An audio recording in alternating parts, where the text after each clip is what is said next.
Las opiniones expresadas en este programa no reflejan la posición de la ESAP.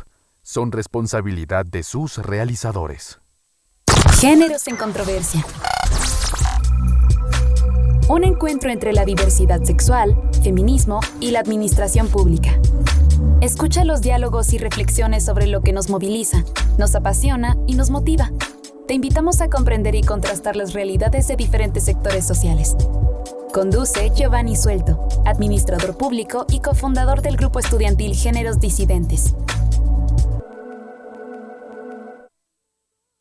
Hey bro, it was really great seeing you this weekend. Crazy how it feels like nothing has changed since we were kids. Anyway, you remember Scooter? He's having a get together on Friday. Hola, ¿qué tal? Yo soy Giovanni Suelto y les doy la bienvenida a una nueva entrega de Géneros en Controversia para Radio ESAP.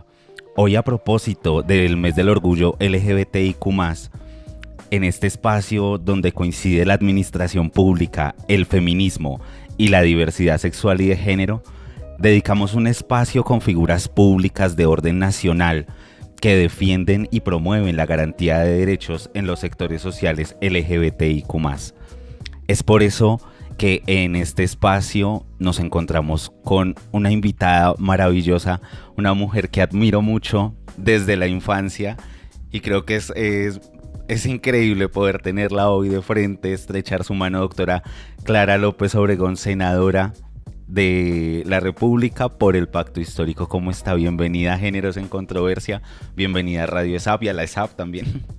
No, Giovanni, muchísimas gracias por esta invitación que me honra estar aquí en el Centro Educativo de la Administración Pública, donde se defiende lo público, donde se aprende a amar lo público y en este programa que es fundamental para la progresividad de los derechos en nuestro país, porque de estos temas tenemos que hablar siempre, del feminismo, de la diversidad sexual y de la administración pública. Así es, doctora Clara. Para entrar en materia, entonces, es de conocimiento nacional la trayectoria académica y también la trayectoria pública que usted ha desempeñado en nuestro país.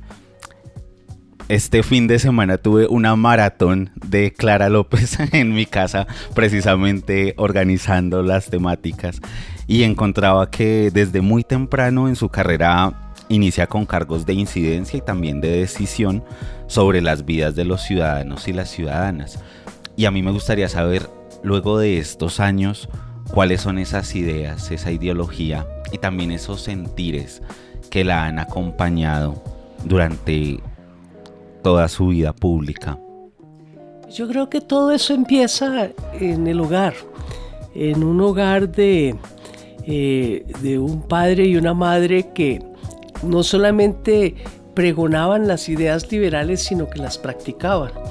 En nuestra casa, la hora del almuerzo era una hora de encuentro de toda la familia y siempre había discusión. Aprendimos desde muy chiquitos a respetar la idea del otro, la diferencia del otro. Y me recuerdo particularmente una enseñanza en tolerancia de mi padre. Está uno en esa edad en que se siente brillante y le gusta escandalizar. Entonces eché un chiste flojo. En Harvard. No, esto era antes de haber ido. En la infancia. Estaba todavía en el colegio aquí en Bogotá. Okay. Y eché un chiste flojo sobre la religión. Y entonces mis hermanos se rieron y tal. Y después del almuerzo mi padre me llamó y me dijo, oiga, ¿usted se fijó en la cara de su mamá? Y le dije, no me fijé. Haga memoria. ¿Notaste que no le pareció tan chistoso tu cuento? Y dije, oiga, sí. Recuerda que tu mamá es muy religiosa. No debes burlarte de las ideas de los demás. Entonces eso fue una lección que me ha quedado, pero profundamente marcada toda la vida. No solamente no ofender, no burlarse, sino respetar profundamente la diferencia, sin necesariamente ceder en el punto de uno a menos que lo convenzan. Pero eso me lleva también, en su momento dentro de la carrera, un docente me decía, si bien no que me burlara de las creencias de otros, al menos sí de las propias, para lograr entender los límites de hasta dónde va el fanatismo de uno o hasta dónde realmente uno tiene una convicción o cómo se está perfilando en una mirada ideológica, ¿no? Toda la razón el docente. Uno no se puede tomar demasiado en serio. Uno siempre tiene que estar muy consciente de sus propias limitaciones, especialmente de las del conocimiento. Ojalá uno pudiera conocerlo todo, pero en una vida que durará en promedio 80 años, uno solamente logra arañar el conocimiento humano. Pero su merced ha arañado bastante también, ¿no? Hay que reconocerlo.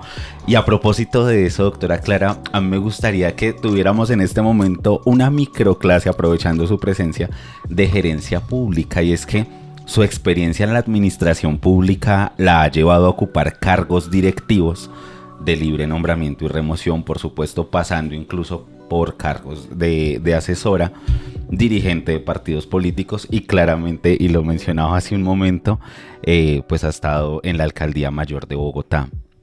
A mí me interesa, doctora Clara, que usted nos cuente en el caso de la alcaldía, por ejemplo, del Ministerio de Trabajo y demás entidades o establecimientos públicos, cuáles son esos principales elementos que usted analiza y donde centra la atención para potenciar la incidencia, para gerenciar y favorecer tanto la entidad como la ciudadanía que se beneficiará de sus decisiones.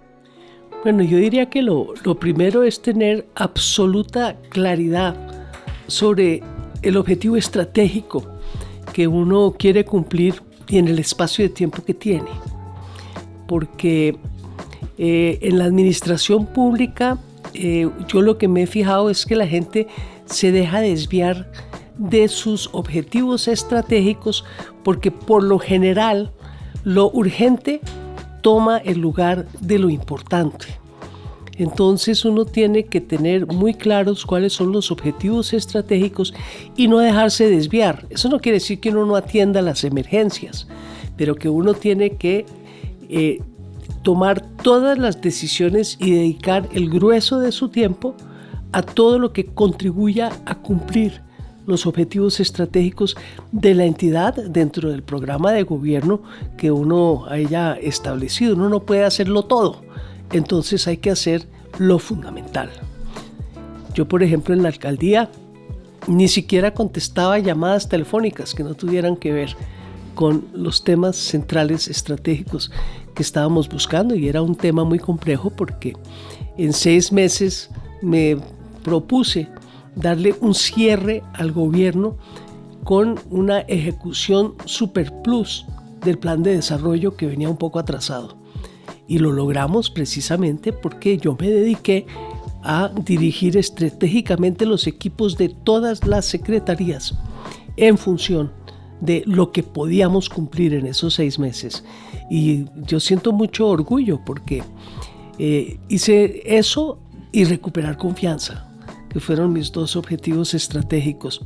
En el de recuperar confianza entré con el 15% de favorabilidad y salí con el 74, 75%, que ningún alcalde ha salido con esa favorabilidad. No sé, creo que ni la han alcanzado.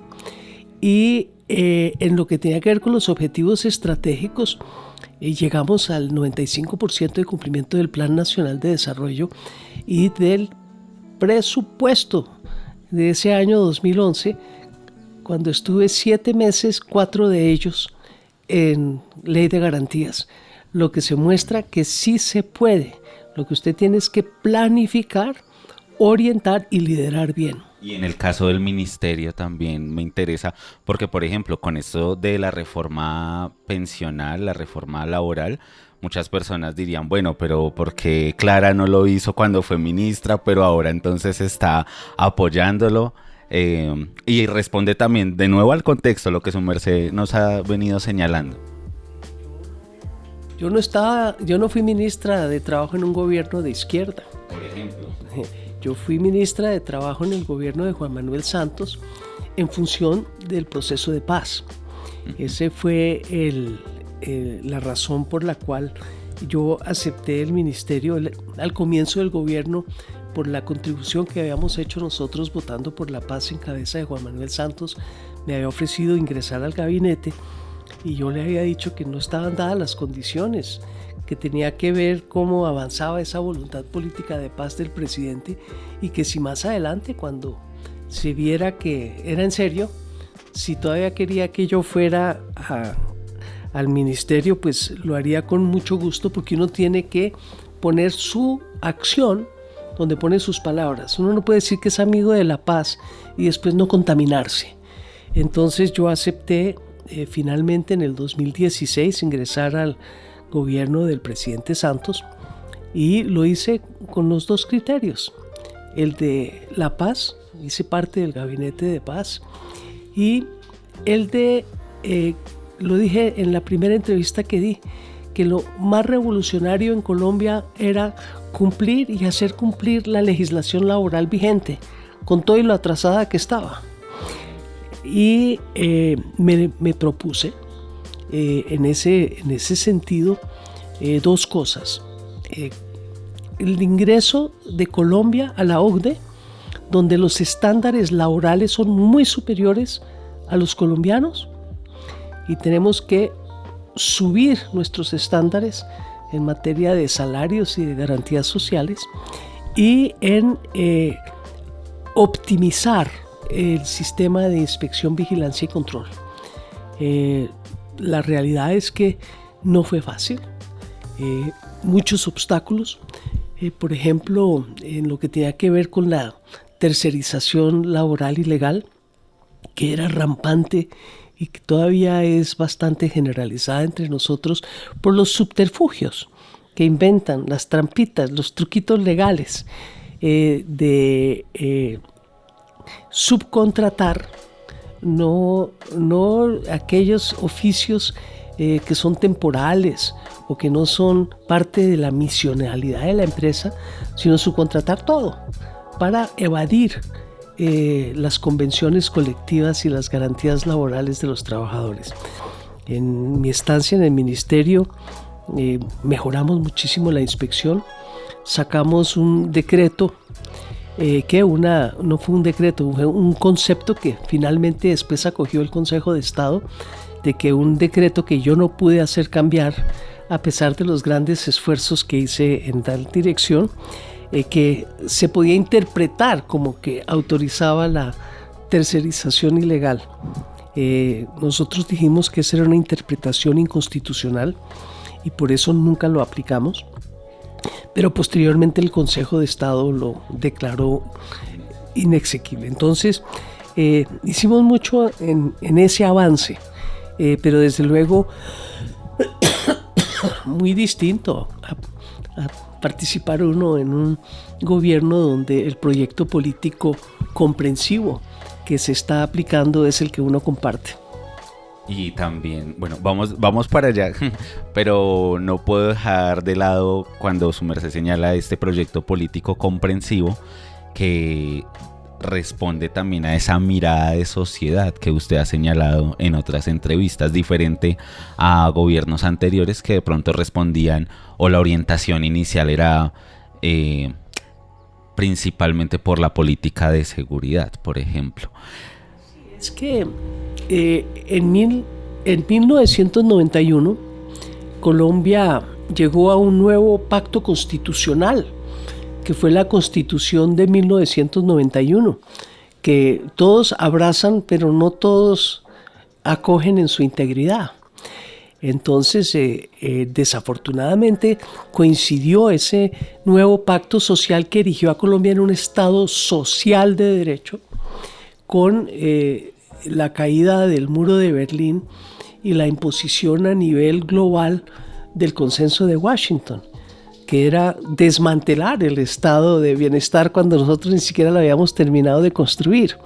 Entonces fue cuando llegaron las privatizaciones, los tratados de libre comercio, la renuncia del Estado a ejercer sus atribuciones en materia cambiaria, en fin. Entonces la realidad es que estos últimos 40 años en Colombia han sido muy complejos, 30 años desde la Constitución del 91, porque es una constitución en la cual los gobiernos no han creído. Cuando el presidente Petro dice que su programa es cumplir la Constitución del 91 en su forma originaria de Estado social de derecho, pues está haciendo lo que no han hecho los gobiernos anteriores, que cuidadosamente sacan y han hecho 50 reformas constitucionales para poder imponer un modelo de Estado privatista que descuidó lo público y que no puso los planes de desarrollo en función de cumplir progresivamente con la vigencia de los derechos sociales en cabeza de todos. Así es. Entonces, centrando nuestra atención en la administración pública y también ahora llevándolo a este lugar del feminismo, de la diversidad sexual y de género, encuentro que este gobierno, del cual por supuesto su merced es promotora, decidió crear el Ministerio de la Igualdad para aterrizar precisamente en el Estado esos reclamos tanto de los sectores sociales como de otros. Y con base en eso, doctora Clara, ¿qué opinión le merece la creación de ese ministerio? Pues yo apoyé irrestrictamente la creación de ese ministerio, pero debo decir que no me ha gustado tanto su aplicación, porque yo pensé que ese Ministerio de la Igualdad, en vez de dedicarse un poquito a todo, entonces tiene como 20 programas, ha debido priorizar. Ya me entiende usted que yo pienso que el que mucho abarca poco aprieta. Entonces dije, bueno, pues en su primera etapa dediquémonos a esa igualdad primaria, que es la igualdad entre el hombre y la mujer. ¿Qué tal si en vez de ponerse a hacer todos los programas que entre otras cosas muchos están en otras entidades, hubiésemos puesto en marcha el Sistema Nacional de Cuidado, que permite que las mujeres puedan escoger libremente si quieren dedicarse al hogar o en caso de que tengan la decisión o la necesidad de salir a la fuerza laboral, haya un Estado protector que le ayude con el cuidado de los hijos, con el cuidado de la gente mayor, con el cuidado de los enfermos, para que esa función de cuidado sea compartida socialmente y podamos enfrentar la vida en condiciones de igualdad. Esa era la visión que yo tenía. Obviamente no fue la visión que aplicó el gobierno, pero legítimo lo que ha hecho Francia Márquez al frente del ministerio, y muy preocupante que cuando por fin, en función del artículo 13 de la Constitución de Colombia, que es su obra maestra y esencia del Estado social de derecho, que es el artículo de la igualdad, que ordena tratar igual a los iguales y hacer acción afirmativa frente a las personas y poblaciones tradicionalmente discriminadas, entonces por una formalidad lo echen por tierra.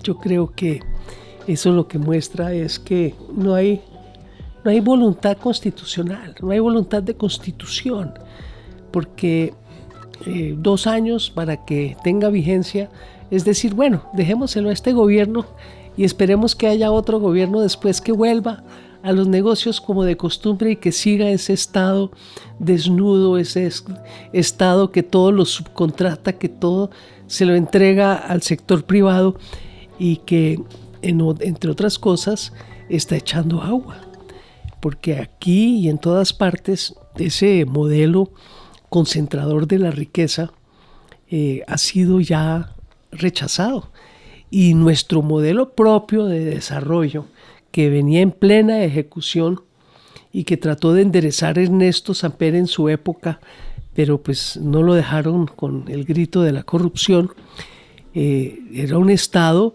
que, respetando el mercado, respetando la propiedad privada, intervenía para darle pleno empleo a los recursos naturales, pleno empleo a la fuerza laboral y generar condiciones de planeación indicativa para el sector privado y obligatoria para el público, que daban la base para sustentar el desarrollo económico. Entonces en esa época se podía proteger la industria. Ya no se puede por los tratados de libre comercio, pero fíjese que el señor Biden y el señor Trump sí pueden. Los que no podemos somos nosotros, que tenemos que abrir nuestro mercado a la competencia extranjera antes de que las empresas puedan coger vuelo, en fin. Entonces sí, yo creo que aquí lo que ha hecho Carrera es un modelo económico que está en debate, y yo diría que está interrogando todo el tiempo el Estado social de derecho, y que la Corte Constitucional de uno a uno en las tutelas muestra un favor a los derechos, pero en lo que tiene que ver con la política pública, que es donde de verdad se puede construir Estado social de derecho como está haciendo, sí, y con reformas en la salud, en las pensiones, en reforma laboral para llegar a todas las personas, y no por la vía excepcional de uno a uno en las tutelas. Entonces ahí es donde yo creo que está el quid del asunto, y que más temprano que tarde va a abrirse camino, porque las sociedades, para que funcionen, tienen que funcionarle a todo el mundo, tiene que ser un gana-gana, y aquí estamos en un gana capital, pierde trabajo. A propósito de esta discusión sobre el Ministerio de la Igualdad, parte de mi opinión también lleva a que en el marco de la función pública era posible pensarnos la posibilidad de un Ministerio de la Igualdad asumiendo el reto de la transformación del Departamento Administrativo para la Prosperidad Social, es decir, transformar Prosperidad Social a Ministerio de la Igualdad. ¿Usted cree que ese hubiera sido un escenario favorable para avanzar en materia de igualdad? Yo tengo una visión un poco distinta, porque prosperidad se llama el Departamento de Prosperidad Social. Para la Prosperidad Social. Ese departamento, en esencia, reparte subsidios y le da la mano al más vulnerable, al más débil, a la mujer cabeza de familia, al joven, a algunos adultos mayores, en fin. Pero es darle la mano con un estipendio económico. Me parece que el resto del gobierno, liderado por el Ministerio de Igualdad, tenía que transformar el subsidio en capacidad propia de gestión. Entonces, yo creo que una sociedad, y yo sé que en eso hay un gran debate, incluso internacional, ahora con la inteligencia artificial, de que no va a haber suficiente trabajo para todo el mundo. Entonces vamos a tener que subsidiar al grueso de la población. Bueno, esa es una manera de hacerlo, pero hay otra que es más digna, que es orientar la tecnología para que no reemplace el trabajo, sino para que genere trabajo más productivo y digno. Entonces, ahí hay una discusión filosófica que tiene que ver con la regulación del trabajo, la regulación del capital.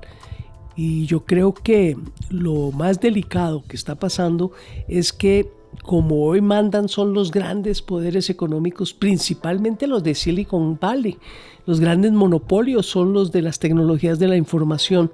Ellos son los que quieren que haya una renta básica mundial para que ellos puedan seguir a sus anchas concentrando toda la propiedad y todo el ingreso, y eso acaba mal, eso es distópico, eso no respeta la dignidad humana. Entonces yo creo que subsidios sí, mientras se necesiten, pero el objetivo de la sociedad es sacar a la gente de la pobreza de manera sostenible, autosostenible, a través de comunidades energéticas, a través de cooperativas, a través de todo ese trabajo comunitario para trabajar la tierra, alimentarnos, agroalimentarnos, alimentarnos con soberanía alimentaria.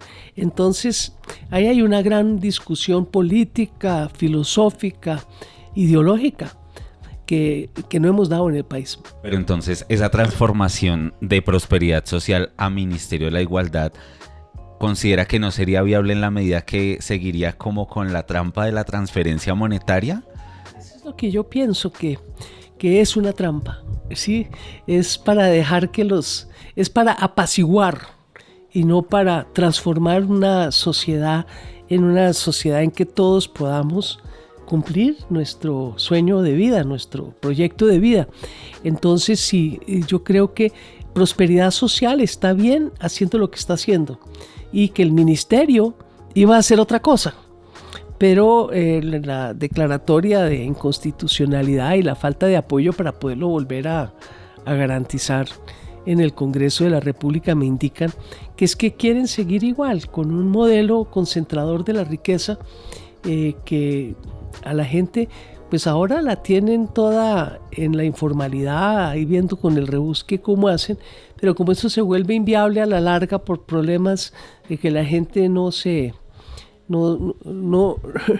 acepta esas condiciones de vida, entonces bueno, démosles un subsidio, pero yo creo que lo que hay que darle a la gente es la capacidad de tener una ciudadanía activa en comunidad, comunitariamente, y dejar atrás tanto individualismo que es el que nos tiene destruyendo el planeta. Así es, para las personas que entran en sintonía a esta hora, hoy estamos con la doctora Clara López Obregón, senadora de la República por el Pacto Histórico. Doctora Clara, detengámonos un poco en el Congreso, hablando también sobre ese papel de las mujeres en la política. A diario es normal asociar la derecha y la izquierda a determinados nombres determinados nombres de hombres y mujeres y personas LGBTIQ. Entonces uno escucha que está Polo Polo, que está María Fernanda Cabal, Paloma Valencia, incluso está María José Pizarro y demás congresistas que apenas uno escucha el nombre dice, es de derecha, es de izquierda. En otras entrevistas a usted le hacían preguntas rápidas y respondía sobre alguno de estos nombres. Me agrada la persona, pero no me gusta su política. Y me gustaría que desarrolláramos esa frase porque me parece que es interesante. Claro, lo decía con motivo principalmente de Paloma Valencia. Paloma Valencia no solamente es la hija de una de mis grandes amigas de la niñez, sino que fue mi alumna en la Universidad de los Andes, alumna por demás muy ventajada. Yo le dirigí su tesis de grado sobre control fiscal. Ella es una mujer de muy profunda inteligencia, además es aplicada, es de las mujeres que estudia. Entonces, ¿qué no me gusta de su política? No me gusta que es parte de de ese consenso, de ese relato mayoritario que estuvo durante todos los últimos 30 años y que estás echando agua, que piensa que el mercado lo puede todo, que solo dejar libre al mercado finalmente se van a arreglar las cargas y por el goteo llegará algo a la gente de abajo. La verdad es que eso se ha ensayado y no ha funcionado. Los últimos 30 años del goteo fue para arriba. La seguridad social fue para los ricos, como agroingreso seguro. Entonces, es esa la política que yo adverso. Usted conoce, nosotros tenemos un proyecto político distinto, pero el hecho de tener un proyecto político enfrentado incluso, no quiere decir que uno no le reconozca las cualidades a la persona o que no la trate con el respeto debido, o que no la aprecie como ser humano. Yo creo que si yo tuviera que incorporar, pero eso no se puede porque todo tiene sus peros, la filosofía de Fratelli Tutti, la encíclica del Papa Francisco sobre todos somos hermanos, es fundamental porque es que el amor social, la consideración social del otro es fundamental para la convivencia pacífica. Y en Fratelli Tutti el Papa Francisco invita a todo el mundo a poder sobrellevar las diferencias con una amistad social profunda. Y yo creo que eso es lo que yo quise expresar cuando dije, yo no estoy de acuerdo con su política, pero no solo la respeto, sino la quiero mucho como ser humano. De acuerdo. A su vez, yo comparto las ideas que ha señalado en otros espacios, donde dice que es complicado hablar de lealtad en política. Igualmente, pues porque la lealtad está condicionada con los intereses personales o colectivos que se estén negociando. Lo señalaba usted en una entrevista para el Congreso. Y esto me lleva a preguntarle cuáles podrían ser esos intereses que reúnan ampliamente a los sectores LGBTIQ+ y al movimiento feminista. Bueno, yo ahí tengo conflictos, porque creo que toda la política de identidades ha separado a gente que tiene intereses comunes. Me refiero a el principal divisorio de la sociedad, como yo la veo, es económico, es de estatus social en función de cuánto ganas, de cuánta plata tienes, de cuánto has logrado acumular o cuánto te ha heredado tu familia. Entonces, en una sociedad estructuralmente desigual como la nuestra, eso no tiene nada que ver con el mérito, no tiene nada que ver con el esfuerzo, porque la gente nace a una cancha desnivelada. Vi una vez un video que explica muchísimo cómo es la cosa. Es una carrera para llegar a una meta, pero unos empiezan a 2 o 3 kilómetros de la meta y otros empiezan a 1 metro de la meta. ¿Quién va a llegar a la meta primero?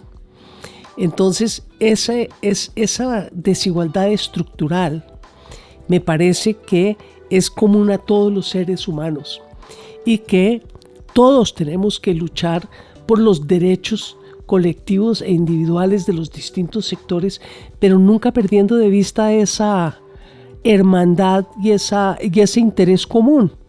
Pero entonces tenemos que las feministas solamente trabajan por los derechos de las mujeres, la comunidad LGBTI por los derechos LGBTI+, y además, siendo muy parecidos, a veces no se encuentran.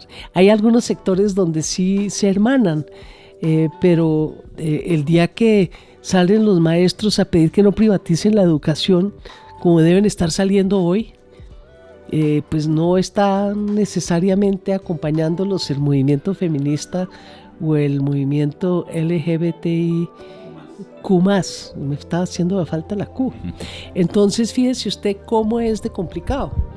Entonces, eso de mi proyecto de vida por encima del proyecto colectivo es un problema que se ha acentuado con el excesivo individualismo que hace parte de la ideología neoliberal.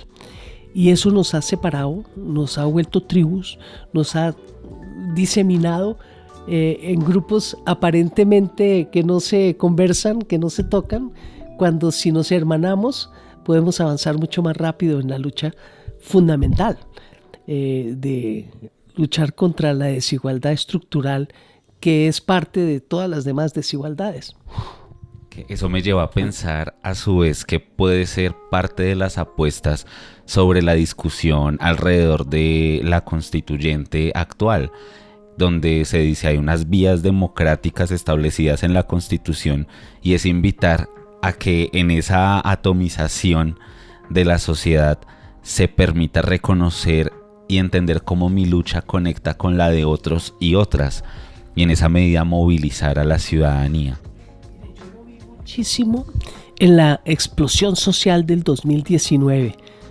Por primera vez, después se repitió en el 21. Pero uno que veía a la gente marchando, uno veía, pues había sido convocada por las centrales obreras y una coordinadora de organizaciones sociales para un paro de 24 horas. Y a las 5 de la tarde se acabó el paro. Pero la movilización siguió. Y la gente que uno veía marchando eran amas de casa, eran profesionales, pues no eran necesariamente no eran necesariamente sindicalistas, aunque allá estaban todos los sindicalistas. Precisamente la amiga común nuestra tenía otra amiga que yo tengo una olla que ella usó para los cacerolazos de ese año. Tiene un hueco. Sí, es una olla esas que se usan para hacer arroz, pero no las delgaditas, las duras. El caldero, pues. El caldero, y el caldero está perforado del cacerolazo. Ella es del movimiento LGBTI Q+, pero ella era una mujer profundamente socialista. ¿Sí? Entonces, fíjese, es que tenemos que entender que, ¿y qué pasa? Que en esa lucha del 2019, una cantidad de gente que estaba por allá sola, aislada, en su núcleo, salió a la calle y se encontró con gente distintísima. Y de pronto descubrió que su queja, que era individual, hacía parte no necesariamente la queja del que estaba marchando al lado, pero que juntos eran más fuertes que solos. Y yo creo que esa es lo que va a pasar con este proceso constituyente, que sin perder nuestras identidades ni nuestras luchas identitarias, podamos unirnos en un mismo esfuerzo para hacer que Colombia sea un país socialmente más llano, más equitativo, que haya más posibilidad de cooperación, más solidaridad.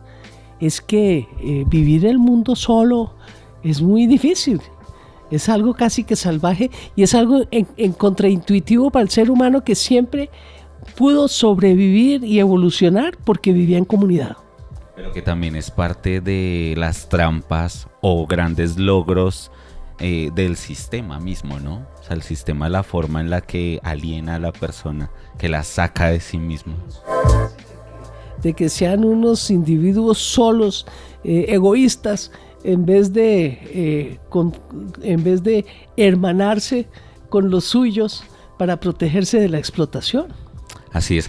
Mientras hablaba de esta discusión sobre el movimiento social, me llevaba un poco a ver cómo ese fenómeno del 2019 era por un sentimiento contrario a el gobierno que en ese entonces estaba del presidente Iván Duque.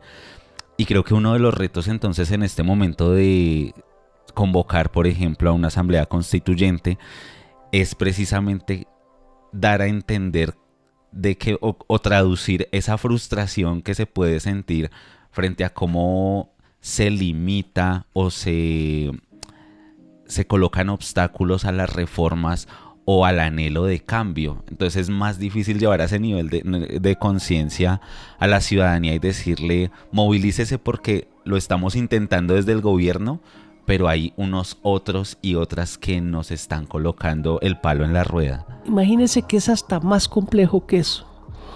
Es que llevan 30 años introduciendo una red de normas legales, de tratados internacionales, de reglamentos, que son como una telaraña, ¿sí? Pero de lazos muy fuertes que no permiten actuar. Entonces, la realidad es que sí necesitamos un nuevo pacto social para que la forma, la legalidad, el legulismo, el leguleyismo no derrote a la democracia, que es lo que nos está sucediendo. Mire, algo tan sencillo como un debate de una ley en el Congreso de la República, nos están amarrando las manos. Sí, fíjese lo que pasó en la Cámara con la reforma pensional, que es el debate de hoy. Que lo aprobaron a pupitrazos. Bueno, esto es un debate que lleva 2 años, que se ha debatido ampliamente en todos los circuitos y círculos sociales, políticos y en el Congreso de la República. ¿Y sabe lo que hicieron para demorar otros 15 días sabiendo que estamos al final de la legislatura, que no hay tiempo y que ya está ultra debatido y ultra conocido las posiciones de todo el mundo? Que es que una audiencia pública, otra audiencia pública, y entonces como no se había hecho la audiencia pública no se podía debatir el proyecto, y no, que es que en tal fecha no era sino en tal otra fecha. Si usted mira ese ballet que estaban haciendo, es una trampa al reglamento, es para que no se pueda sacar adelante la ley y se hunda por tiempos. Entonces es ese tipo de cosa que usted la mira. El presidente de la República trató de intervenir recuperando sus atribuciones regulatorias frente a los servicios públicos. Sacó un decreto, se lo suspendió y después tumbó el Consejo de Estado. Pero es una atribución propia del presidente. Sino que hacía el presidente César Gaviria delegando en las comisiones de regulación esa atribución regulatoria. Entonces es amarrar, es impedir. ¿Y qué pasa con las tarifas de la energía en la costa Caribe? Hombre, que tienen una fórmula tarifaria que incluye un porcentaje importante que es que para la inversión, y es una inversión que ya se ha amortizado más de 2 veces. Eso no debe ser parte de la tarifa. O lo que acaba de hacer la CRA, finalmente, por primera vez en 30 años, aplicó el factor de productividad. El factor de productividad es que en la medida que se moderniza todo el proceso de recolección de basuras, a la empresa le cuesta menos por unidad recoger. Entonces algo de eso se lo tiene que pasar al consumidor, no todo eso se tiene que volver parte de la utilidad. Entonces eso lo acaba de sacar adelante la Comisión Regulatoria de Agua Potable, pero ¿con qué esfuerzo?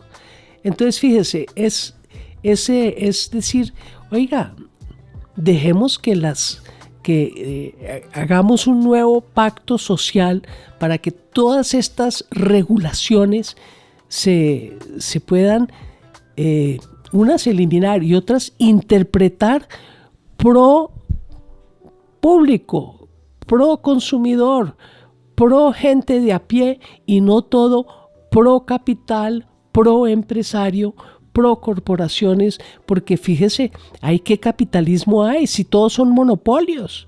Y son monopolios donde no hay competencia. Entonces la regulación no es todo, pero es una regulación que ha sido capturada por los grandes poderes, y el hombre de a pie pues está en desventaja. Y ahí reiteramos que esa es la política que no nos gusta, nos definitivamente. Gusta, y la que es tan difícil, y además porque hay un problema mediático. El grueso de los medios de comunicación tienen ese chip en la cabeza. Entonces repiten el relato, que lo que es bueno se recuerda cuando, yo no sé qué presidente de Estados Unidos dijo que lo que es bueno para General Motors es bueno para el país. Aquí estamos en esa tesis, que lo que es bueno para los empresarios es bueno para el país, pero resultó que ese pedacito de la mejora de la productividad que debía ayudar a las utilidades y ayudar al público, se quedó todo en utilidades, y el público fue perdiendo capacidad de compra. Y hoy en día yo me pregunto cómo va nuestra economía cuando la gente está comprando mercado con tarjeta de crédito, no con salario, con tarjeta de crédito, y obviamente pues eso hace crisis en algún momento. Así es. Ya vamos finalizando, doctora Clara, pero no quisiera dejar de lado este concepto que usted ha venido promoviendo, que le escuché en otras entrevistas, que no le digo, estuve haciendo la tarea muy juicioso. Bueno, me tiene que pasar la tarea. Y hablaba sobre la plena ciudadanía, que a su vez estuvo acompañado con la intención de crear un Instituto Nacional de Formación Política, que creo que también nos lleva, todo esto que usted estaba señalando mientras hablaba, yo decía, ¿cómo hacer para que la ciudadanía lo rasguñe? Lo decíamos al inicio, lo empiece a interpretar y entienda esa necesidad de verdad de ocupar la política, de ocupar el espacio público. Cuéntenos de esa iniciativa, por favor.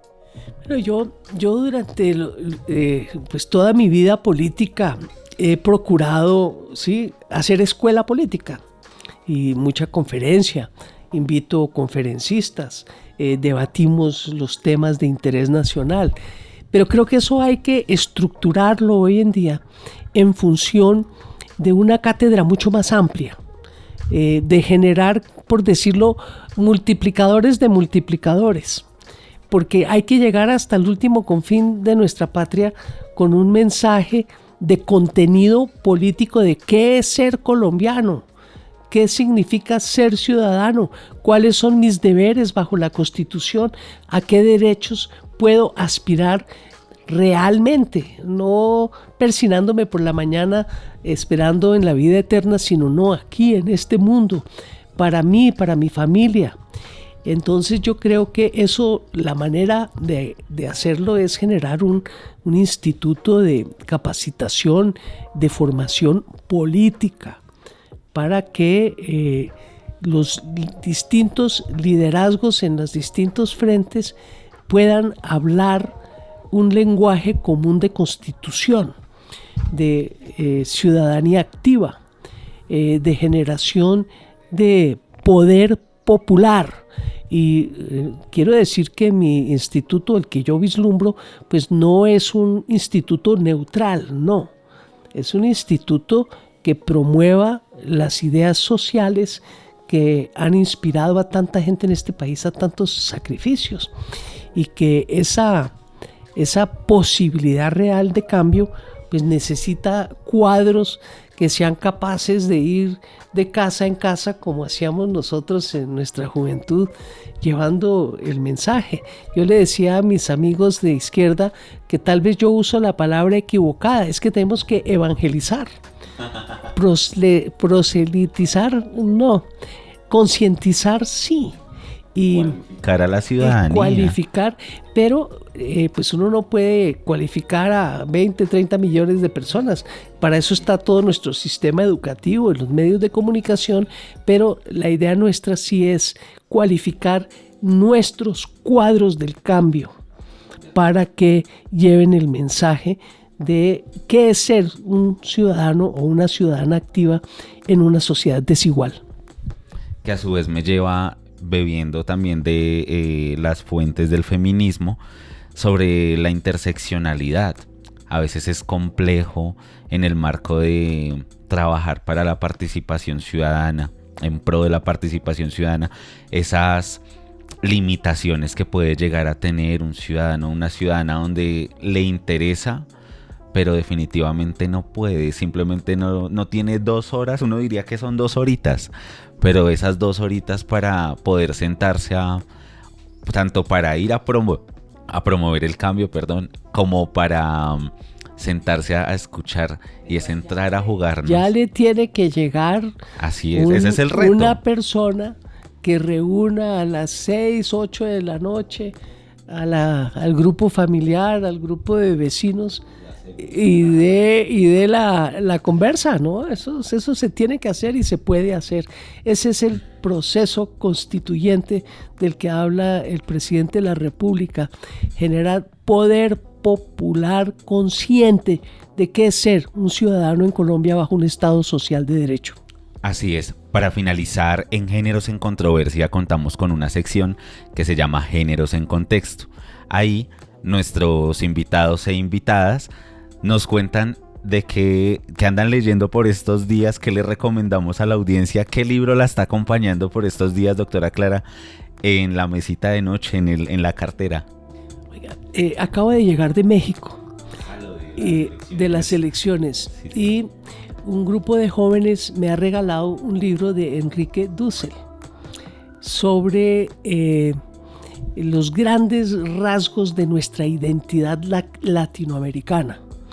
Y me ha parecido extraordinario el libro, porque por primera vez he entendido el concepto de raza cósmica de que hablaba era Héctor Vasconcelos, el ministro de Educación por allá de los años 30, que hace parte de toda esa identidad no de país, sino de nuestra identidad continental, que empezó con el Congreso Anfictiónico de Bolívar, que quiso hacer una gran confederación y que ha seguido con todos los esfuerzos de integración fallidos que hemos tenido, pero que hablan de nuestra América y la necesidad de unirnos, de plantearnos ser un actor en el mundo, unificados, para que esa soberanía individual pueda sobrevivir, esa soberanía latinoamericanista